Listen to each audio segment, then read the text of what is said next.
आज हम बात करते हैं संगीत में प्रयुक्त होने वाले संगीत में प्रयोग किए जाने वाले कुछ सौंदर्य, ठीक है। और वो सौंदर्य हमारे गायन में, हमारे गाते समय दिखाई देता है, लेकिन लिखते समय उसमें कुछ अलग अलग विशिष्टताएं हम प्रयोग करते हैं, कुछ अलग अलग साइंस प्रयोग करते हैं। तो इसमें हमारी 4-5 चीज़ें आती हैं। पहला होता है कण।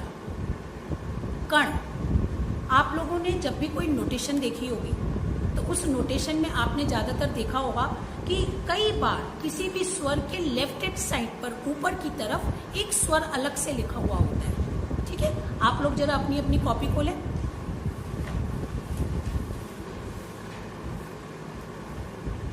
कोई भी एक बंदिश निकालें, नोटेशन निकालें, आपको एक स्वर अलग से लगा हुआ दिखाई दे रहा होगा कहीं कहीं, ठीक है। ये स्वर कण कहलाता है। कण शब्द का मतलब होता है छोटा सा, तुच्छ, बिल्कुल जरा सा, तिनके के बराबर।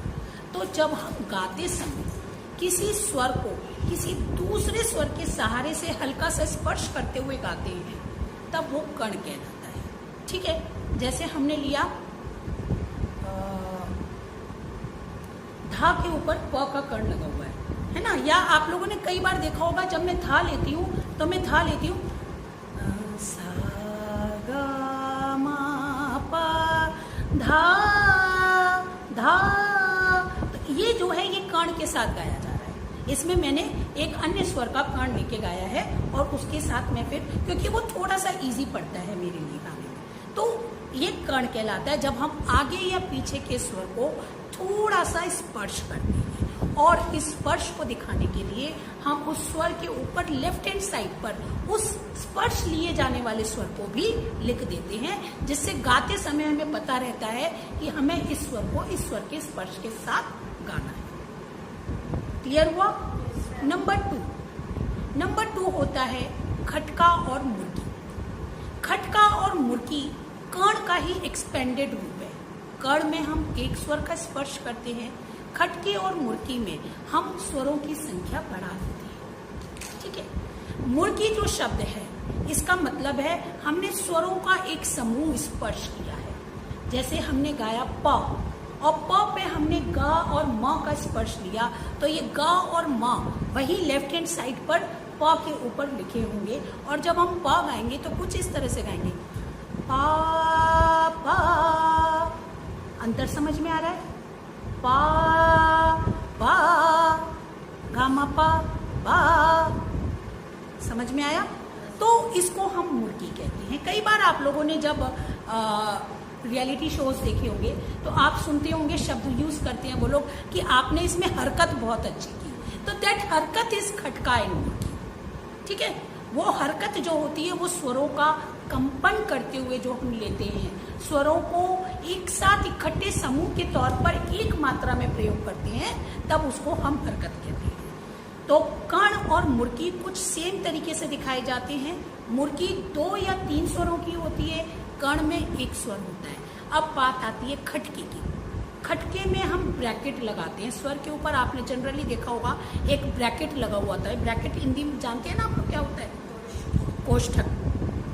तो वो क्यों लगा हुआ होता है? उसका मतलब होता है उस स्वर के साथ हमें 5 स्वर गाने कम से कम, ठीक है। जैसे स्वर है प, पा पा। अंतर समझ में आ गया? तो इसमें मैं गा रही हूँ धा धा पा मा पा पा। तो ये हमारा खटका है। नहीं, हम गा पा रहे होते हैं, लेकिन उसमें हम हरकत अन्य स्वरों के मेल से दिखा रहे होते हैं। जैसे हम लोगों ने जब ये सीखा था आपका मालकोंस, कोयलिया बोले अमुआ की डार पर, ठीक, इतना था।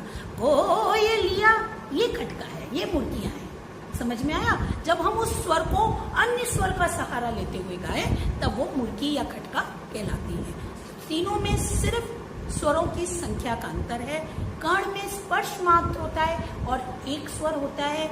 मुर्की में 2 या 3 स्वर होते हैं, वो भी स्पर्श मात्र होते हैं। खटके में कम से कम 5 स्वर होते हैं। थोड़े ज्यादा में, और इससे ज्यादा हम ले नहीं सकते एक स्वर में, लेकिन 5 तक आराम से हो जाते हैं और इसको हम कोष्ठक के द्वारा दिखाते हैं। Is that clear? चलिए अब बचा हमारा मीण। मीण, कई बार बंदिश में अन्नोटेशन में आप लोगों ने उल्टा चंद्र बना हुआ देखा होगा दो स्वरों के ऊपर। क्या होता है ये मीण? ध्यान से सुनिए।